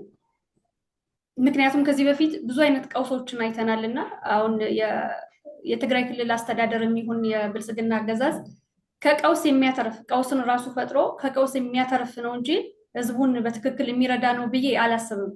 ወደ ታችም ስትመጡ የተለያዩ ሰዎች ተሰባስበው የድጋፍ ማሰባሰቢያ ዝግጅት ሊያደርጉ ይችላሉና ከፐርሰናል ስብና ግንባታ ውጭ ከመሯሯጥ ውጭ የሚቀርፉት ለተፈናቃዩ ወይም ለተቸገረው ህዝብ የሚቀርፉት ነገር አለ ብዬ አላስብም። ሁሉም የራሱን ሂሳብ ነው አስልቶ የሚሄደው። የመሬት ናዳ የተከሰተበት የት ነበር? ደቡብ ክልል ጎፋ። እንደ ጎፋ ህዝቡ ሆ ብሎ አወጦ የደገፈው የለም ነበር። ከዛ በኋላ የወጡ ዜናዎች ግን ብሩ ከሌ በላው ከሌ ባለስልጣን ገስ ላይ መጣ ምናምን የሚል ዜናዎች ነው የሰማነው። እናውቃለን ከላይ ከፌዴራል አገዛዙ ጀምሮ እንደዚህ አይነት ከቀውስ የሚገኝን ገንዘብ ለራሱ ለጦርነት ማስፋፊያ ለጦርነት ማስፈጸሚያ ነው እንጂ በእርግጥ ህዝቡ ይደገፋል ወይም ደግሞ እህል ያቀርባል ብዬ እኔ አላስብም። ያንንም ስለማያደርግ እንደዚህ ቢያስብ ኑሮ መጀመሪያ ድጋፍ አይሰጥም ነበር። እንደዚህ ህዝቡ እንዳይራብ ደግሞ ለህዝቡ ለምግብ የሚያስብ መንግስት ነኝ የሚል አካል የደረሰን አዝመራ በሞርተር እየደበደበ አያቃጥልም ነበር። ለህዝቡ የሚያስብ መንግስት ነኝ ብሎ ቦታው ጋር የተቀመጠ መንግስት ስለ ብልጽግና 24 ሰዓት በቴሌቪዥን ቁጭ ብሎ የሚመለከት መንግስት የደረሰ ያደገ ማሽላ አያስጨፈጭፍም ነበር። ፋኖን ይደበቅበታል በሚል ምክንያት እንግዲህ አካባቢውን ተቆጣጣሪ ያለው አስድቼ ጨርሻለሁ ብሎ ፕሮፓጋንዳ የሚነዛ መንግስት ነኝ የሚል አካል ወይም ደግሞ ድንበር መጠበቅ ሲገባው አማራ ክልል ገብቶ ህዝብ እያሰቃየ የሚገኝ የመከላከያ ሰራዊት አብዛኛውን ሰዓቱን ማሽላ በመጨፍጨፍ ጊዜውን አያባክንም ነበረ። ገበሬው ማዳበሪያ እንዳይደርሰው ተክቶ አይሰራም ነበር እና ለህዝቡ በተለይ ከረሃብ ጋር በተያያዘ ህዝቡ ጠግቦ ማደር አለበት ብሎ የሚያስብ መንግስት እየተበደረ ለጦርነት እያዋለ በህዝቡ ላይ አንዴ በመብራት አንዴ በውሃ አንዴ በእያንዳንዱ ነገር በመሰረታዊ ነገር ላይ በእጥፍ እየጨመረ በነዳጅ እየጨመረ ህዝቡን ለረሃብ አያጋልጥም ነበር እና በእንደዚህ አይነት ቀውስ ይፈጠራል። በቀውስ የሚያተርፈው ሁልጊዜም እመራለሁ የሚል ወይም ደግሞ አስብለታለሁ የሚል አካል ነው እና በአጠቃላይ የብልጽግና መንግስት ሲጀመር ካልተወገደ ከስልጣን ካለቀቀ በስተቀር የኢትዮጵያ ህዝብ ቦታውን እየተቀያየረ ዛሬ ረሃብ ከሆነ ነገ መፈናቀል፣ ነገ በሆነ ምክንያት እያደረገ በረሃብ ያልቃል እንጂ ምንም አይነት እንደው አሁን ብልጽግና ወገቡን አስሮ በቃ የትግራይ ህዝብ እኮ ተረድቷል ብሎ ገንዘብ ቢሰበስብ እንኳን በጣም እርግጠኛ ነኝ አዲስ እየከፈተ ለመክፈት እያሟሟቀው ላለው ጦርነት ነው የሚያውለው። ሲጀመር ለኢትዮጵያ ህዝብ እንደ ህዝብ ለኢትዮጵያ ህዝብ አስባለሁ የሚል መንግስት ከጦርነት ሳናርፍ ይሄን ሁላ ተፈናቃይ እያመጣው ጦርነት ነው አይደል? ከጦርነት ሳናርፍ ሌላ ጦርነት ለማምጣት እኮ አያሟሙቁም ነበር። 24 ሰዓት የብልጽግና አገዛዝ ሚዲያዎች የሚያወሩት ስለ አዲስ ስለሚጀመረው ቀጠናውን ስለሚያደባልቁ ጦርነት ነው። የሰሜን ኢትዮጵያ ጦርነት ተከስቶ ብዙ ሰዎችን እኛውን የምናወራው ብላችሁታል። ስለ መጠለያ ካምፕ ውስጥ ወይም ደግሞ ተለይተው ሰው ስለሚያቸው አትሊስት ስለሚያውቃቸው እውቅና ስለሚሰጣቸው ነው የምናወራው እንጂ በየቤቱ ቀውስ ስለደረሰበት አይደለም እያወራ ነው ያለ ነው። እና ይሄ ለህዝብ የሚያስብ መንግስት ስላልሆነ ሁልጊዜ ቀውስን ይፈጥራል። በቀውስ መተዳደር ነው የሚፈልግ። ከቀውስ ደግሞ እንደገና ማትረፍ የሚፈልግ መንግስት ስለሆነ እንኳን አይደለም በረሃብ እንኳን ራሱ በፈጠረው ጦርነት አይደለም ተላላፊ በሽታ ተከሰተ ተብሎ በደቂቃዎች ውስጥ ከዓለም ጤና ድርጅት ከፍተኛ ገንዘብ ተቀብሎ ነገር ግን ያጋለጡ ሰዎችን ያጋለጡ ሐኪሞችን ወደ ማሰር የሚሄደው ሁልጊዜም ከቀውስ ማትረፍ ስለሚፈልግ ነው። እንዴት አድርጌ ነው ይሄን ወደ ሚዲያ ተነግሮ ህዝቡ ጥንቃቄ ያድርግ ነው ያሉት። እነዚህ ሐኪሞች የታገዱ የጅማ ሆስፒታል ሐኪሞችን ጨምሮ የጅንጋ ሆስፒታል ሐኪሞችን ጨምሮ ሌሎችም የታገዱት ከስራ የተባረሩት አስከፊ የሆነ ወረርሽኝ ተነስቷል ህዝቡ ማወቅ አለበት ስላሉ ብቻ ነው። ለህዝብ የሚያስብ ቢሆን ኑሮ እነዛ ሰዎች ሊሸለሙ ነበር የሚገባው። ግን ያገዳቸውና በጎን ያተርፍባቸዋል፣ ገንዘብ ይቀበለባቸዋል። በቅርቡ ከአሜሪካ መንግስት የተገኘውም ድጋፍ ቤት ተብሎ እንደሆነ ይታወቃል። የዓለም ጤና ድርጅትም የሰጠው ድጋፍ እንዴት እንደተገኘ ይታወቃል። እነዚህ ድጋፎች ግን በቀጥታ የሚውሉት ሁልጊዜ ድሮን ለመግዛት ህዝብን ለመጨፍጨፍ ነው እንጂ ለማገዝ አይደለም። እና እኔ ከሁሉም ይሄን ረሃብ ይሄ ሰቆቃ ይሄ ኢትዮጵያ ህዝብ ላይ በአጠቃላይ መጠኑ ይለያይ እንጂ በየትም ቦታ የሚደርሰው በሰዎች ላይ የሚደርሰው ፍጅት በሰዎች ላይ የሚደርሰው እልቂት የሚቆመው ብልጽግናን በማስወገድ ነው ብዬ ነው የማምነው። እና እንደዚህ አይነት እንቅስቃሴዎች ሊኖሩ ይችላሉ። በቲክቶክ ላይ የሚያየናቸው በተለይ አዲስ ትውልድ ስለሆኑ እነሱ ራሳቸው ማሰባቸው እንዳድናቆት ይሄ ስለምን እንደሚያወሩ ወይም ምን ጋር ቢዚ እንደሆኑ ሁላችንም እናውቃለን። እና ግን ለሀገር ብለው ለህዝብ ብለው መውጣታቸው ይሄ መነሳሳታቸው ይደነቃል እንጂ በእንደዚህ አይነት ሁኔታ ሁልጊዜም የሚያተርፈው ከላይ የተቀመጠው ኢቭን እስከታች ድረስ እኔ በጣም ብዙ ይቻሉ በተፈናቃዮች ጉዳይ ከተፈናቃዮች መጠለያ ጣቢያ አጠገብ ሆኖ አስተባብራለሁ የሚለው የሆነ በመንግስት ስር ያለ ወይ በተራድኦ ድርጅት ያለ ተቋም እንኳን የሆነ ነገር ተገዝቶ በሱ በኩል ካላለፈ እንዲደርስ አይፈልግም። ኦኬ ዘይት ማቅረብ እንፈልጋለን ወይ ስንዴ ማቅረብ እንፈልጋለን ብሎ ለሚሄድ አካል ከኛ ካልገዛችሁ እንድትሄዱ የድጋፍ ደብዳቤ አንጽፍላችሁም የሚል ነው ያለው። በየተፈናቃይ ካምፕ ዙሪያ ተሰብስቦ ተሰክስኮ የተቀመጠ አካል ሁሉ በተፈናቃዮች የሚከብር እንጂ ተፈናቃዮችን የሚረዳ እስካልሆነ ድረስ ስለዚህ ምንም እንደዚህ አይነት ድጋፎች ለውጥ አላቸው ብዬ አላምንም። ግን ይሄ ከቅድም የተነሳውም ደብዳቤ አግማስ ኢትዮጵያ ነው እሱ ራሱ ያደርሳል አያደርስም ወይ ብሎ እኔ ብጠይቅ 10% ራሱ ከሰበሰበው የሚደርስ አይመስለኝም። ምክንያቱም ሁልጊዜም በኢትዮጵያ ውስጥ ባለቀው ውስጥ የሚያተርፉት ከላይ የተቀመጡ ስለሆኑ ማለት ነው። በዚህ ጉዳይ ላይ ዛሬ ሰፊ ሰዓት ስለወሰድን ምናልባት እንጠቅልለውና ሌሎች ጉዳዮችን ነገ እንመለስባቸዋለን። የማጠቃለያ ሀሳብ ካላችሁ ድሉን ልስጣችሁ። ማዚካችን ጀምሮ አመሰግናለሁ። ትክክለኛ ሀሳብ ስለሆነ በደንብ መነሳት አለበት። ትክክለኛ ማለት ወቅታዊ ጉዳይ ስለሆነ ማለት ነው እና ሁለት ገጽታ ያለው ጉዳይ ነው የምናወራው። አንደኛው ገጽታ ፍጹም የሆነ ሰብአዊነትን የሚጠይቅ በፍጹም ልብ ለተራቡ ለተጎዱ ወገኖች መድረስን የሚጠይቅ ነው። ሁለተኛው ገጽ ደግሞ በጣም ፍጹም የሆነ ፖለቲካዊ ቁማር አለው ውስጡ። አሁን የሰብአዊ ድጋፉን በተመለከተ ስንሄድበት አንቺ ያነሳሻቸው ሀሳቦች ራሱ ከሰብአዊ ድጋፍ ሰጪ ተቋማት ግለሰቦች የሚጠይቁ ሰዎች ሄዶ የቲክቶክ አጀንዳ የሆነበት ቤዚክ ምክንያቱ ሰብአዊ ድጋፍ የሰብአዊ ተቋማቶች ስለሌሉን ነው። ሰብአዊ ድጋፍ የሚሰጡ ሰብአዊ ድጋፍን ብቻ ታሳቢ አድርገው ከፖለቲካዊ ፍላጎት ከመንግስት አጀንዳ አስፈጻሚነት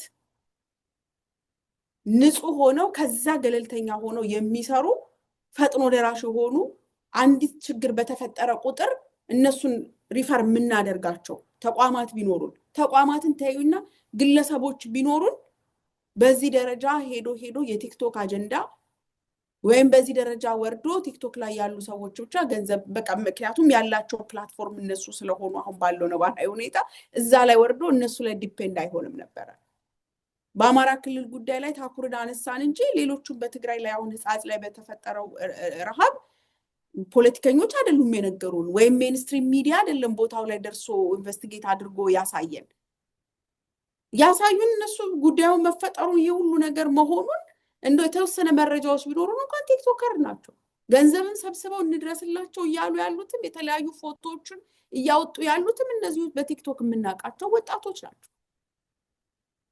ሄዶ እነዚህ ልጆች ገንዘቡን በተገቢው መልኩ ባያደርሱ ተጠያቂነት ባይኖር እንደምናየው ዛሬ የተመሰገኑ ሰዎች ምክንያቱም ሌቭሉ ያ ነው እዛ ጋር ያለው ሜዳ ያ ነው የሚያሳየው ዛሬ የተመሰገኑ የተነገሱ ሰዎች ነገ ይሰደባሉ በሉት ምናምን የሚል ክስ እንሰማለን አሳዛኝ ነገሮች ይፈጠራሉ እኔ ያ ከዛ ሌቭል የሚጠበቅ ነገር ስለሆነ በተለያዩ ግለሰቦች ፈቃደኝነትና ተነሳሽነት በስሜት የሚሰራ በስሜት እና በወጣትነት የሚሸወዱ ብዙ ነገሮች ስለሚፈጠሩ መጀመሪያ ውድቀቱ መጀመሪያ አሳዛኙ ክስተት ሄዶ እዛ ቦታ ላይ መውደቁ ነው ሪፈር የምናደርገው የሰብአዊ ተቋም ስለሌለን ፈጥኖ ደራሽ የምንለው ተቋም ስለሌለን ግለሰብ ስለሌለን በዚህ ሂደት ውስጥ በእንደዚህ አይነት ቦታዎች ላይ እንዲጠለጠል ሆኗል ከዚህ ቀደም የነበሩ ስራዎችም በግለሰቦች ብልግና በግለሰቦች ሌብነት እንዲሁም ደግሞ በፖለቲካዊ ቁማር የሚሰሩ በሐቀኝነት የሚሰሩ ተቋማትና ግለሰቦች ደግሞ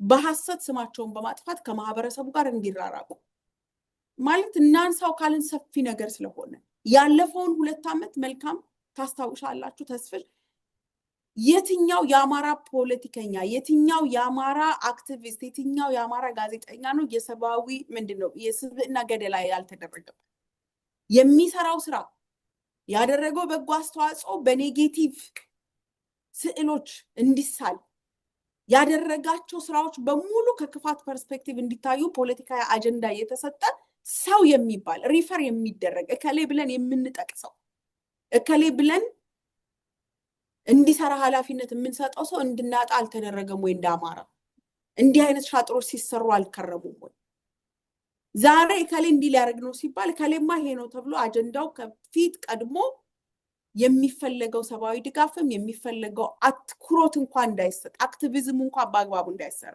ሰብአዊ ድጋፉ ቀድምም ሁላችንም ተስማማንበት ነገር ስለሆነ አድማጭ ተመልካች አንደርስታንድ የሚያደርገው ነገር ስለሆነ በሶሻል ሚዲያ በሚደረግ ገንዘብ በሚሰበሰብ ገንዘብ የተለየ ለውጥ እንደማይመጣ ማንም ሰው ያውቀዋል ቀድም መልካም በግልጽ ያልሽው ነገር ከህሊና እዳ ለማረፍ ቢያንስ ምን አድርግ ያለው ብሎ ለሚጠይቀው አይምሮ እረፍት ለማግኘት ነው በሶሻል ሚዲያ ገንዘብ ተሰብስቦ ዲፕሎይመንት የሚካሄደው እሷ እንኳን እንዳትደረግ እሷ እንኳን በጸና መስመር ላይ አቅም ባላቸው ሰዎች ላይ እንዳይደረጉ ሲኬድ የነበረው ርቀት እናውቀዋለን ከትግራይ ክልል ጋር ተያይዞ የሚነሳው እያየናቸው ያሉ ነገሮች በዓለም አቀፍ ደረጃ እንኳን መግለጫ የወጣው ለህዝብ እኮ ተብሎ የሚመጣ ገንዘብ ተሰርቅ ያለው ብሎ እኮ ኢንተርናሽናል ተቋም ትግራይ ላይ እኮ ተሰርቋል ዋት ባለስልጣኖች ሰርቀውናል እንዴት ብለን ነው ተመልሰን መተን እዛ ቦታ ላይ ድጋፍ የምናደርገው እኔ እኮ ፖለቲከኛው እኮ ቅድም ተስፍሽ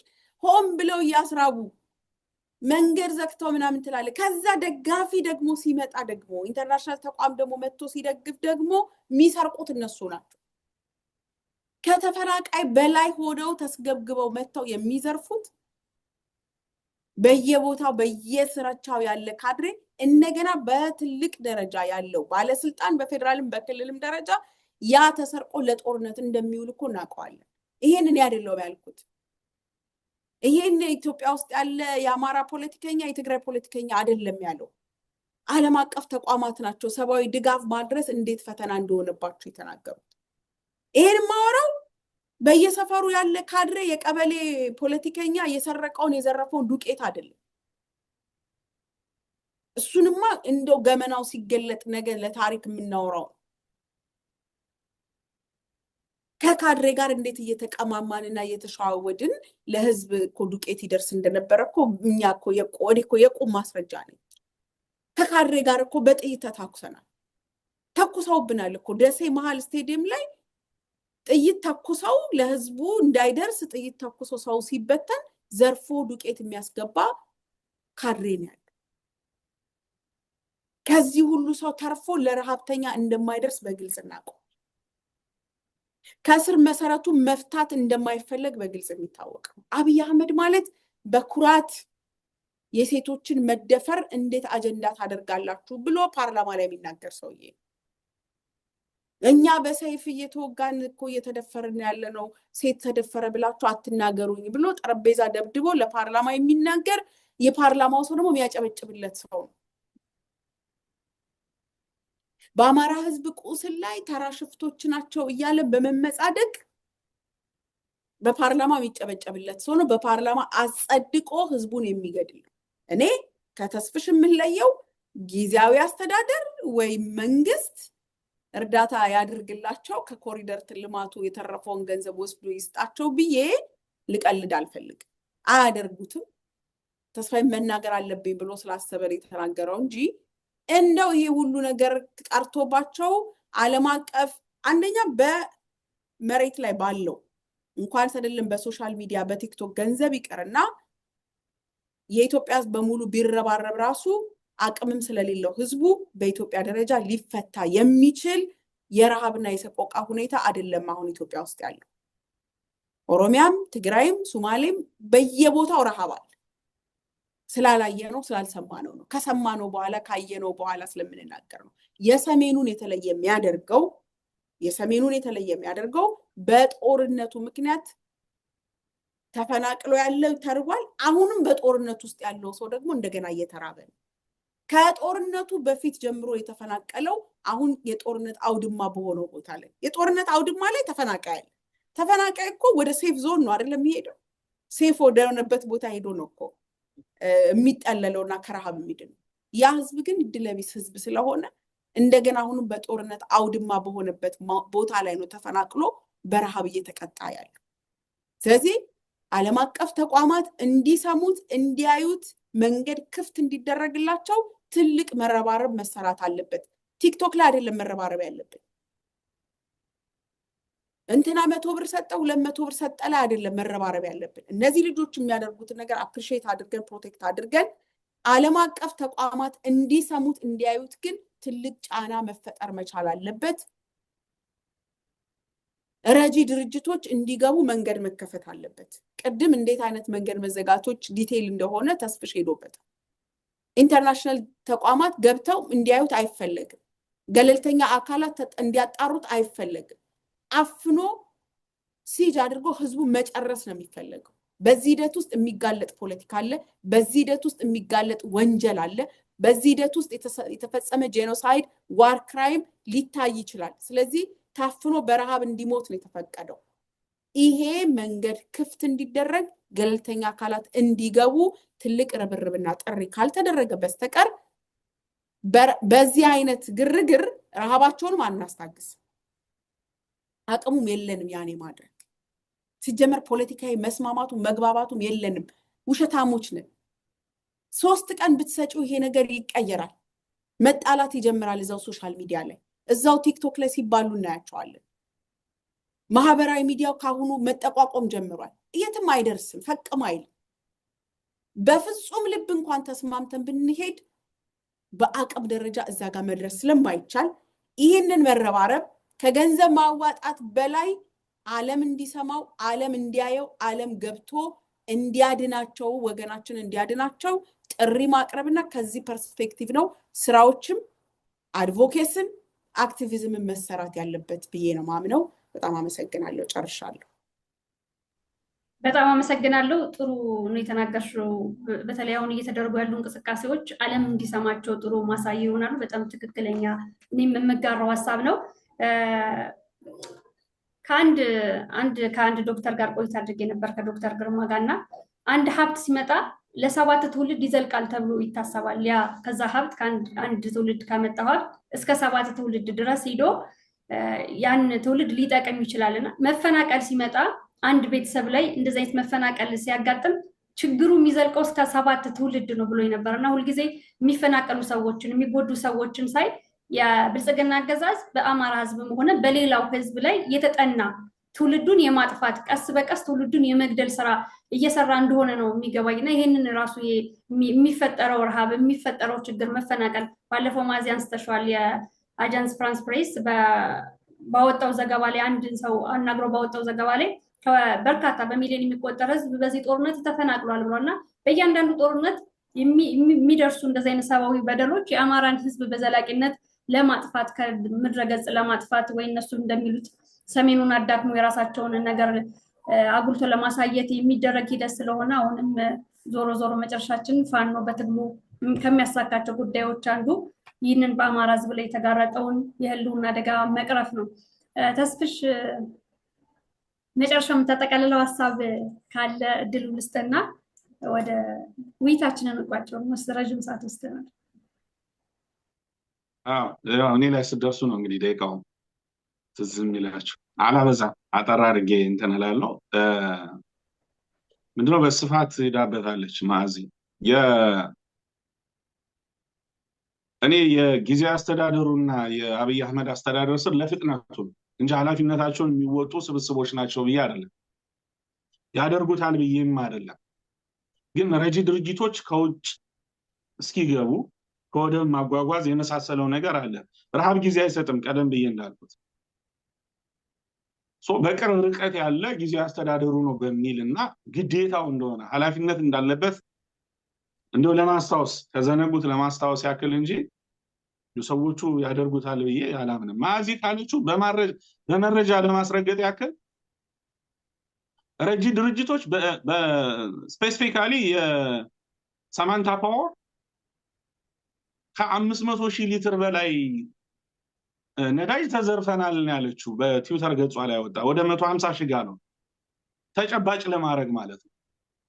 የዘረፋት ህወሓትን አይደለም፣ ይሄ ስንዴውን አይደለም፣ ይሄ ብስኩቱን አይደለም፣ ይሄ አልሚ ምግቡን ዘይቱን ህወሓት ነዳጅ አፈፍ አድርጓል። የረጂ ድርጅቶችን 500,000 ሊትር በላይ ነዳጅ።